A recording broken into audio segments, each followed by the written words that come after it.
I wanted to look at the armor of God in Ephesians 6 in the Aramaic translation. Put on the whole armor of Elohim so that you may be able to stand against the strategies of the accuser. For our conflict is not with flesh and blood, but with principalities and with those in authority, and with the possessors of this dark world, and with the evil spirits that are under heaven. Therefore, put on the whole armor of Elohim so that you may be able to meet the evil one, and being in all respects prepared, may stand firm.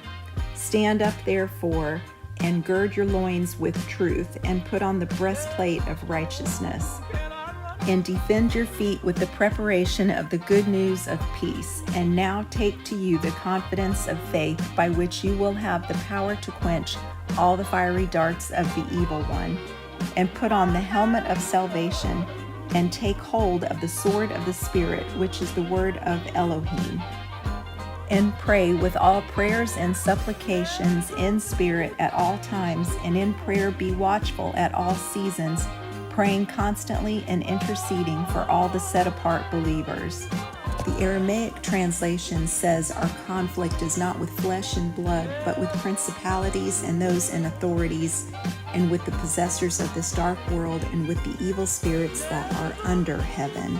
The footnotes point out that this indicates that the principalities are subject to heaven or ruled by heaven, not just physically below heaven.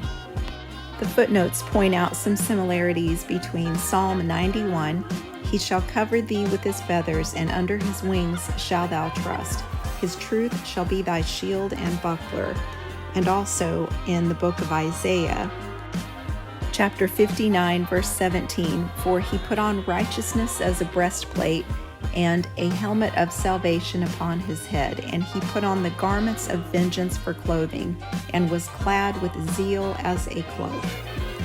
The appendix goes a little farther. "The night now passes away, and the day draws near. Let us therefore cast from us the works of darkness, and let us put on the armor of light." That's Romans 13:12.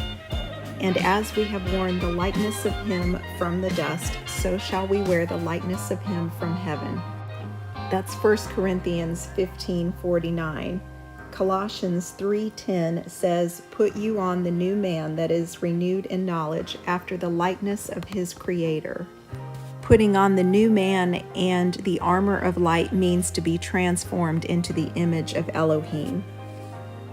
It says the 4 pieces of armor shield against the 4 strategies of Hasatan. The helmet corresponds to principalities which bring about accusations. And I said, "Let them set a fair mitre upon his head." So they set a fair mitre upon his head and clothed him with garments, and the angel of the Lord stood by. The next category of demons are the authorities, corresponding to the breastplate of righteousness. The reference for that is 1 Chronicles 21. This is where David was tempted to number Israel. And next are the possessors, or the belt of truth. This corresponds to the groin and lies and deception, making a fig leaf apron to cover their groin. The last category are evil spirits, and that's corresponding to shoes of peace, representing oppression, and it references the book of Job. They did not expound upon the sword of the Spirit, which is the word of God. Hebrews chapter 4 says the word of God is sharper than any two-edged sword. Perhaps we need to store up the word of God in our heart that we may not sin against him, because the heart is deceitful above all things and desperately wicked.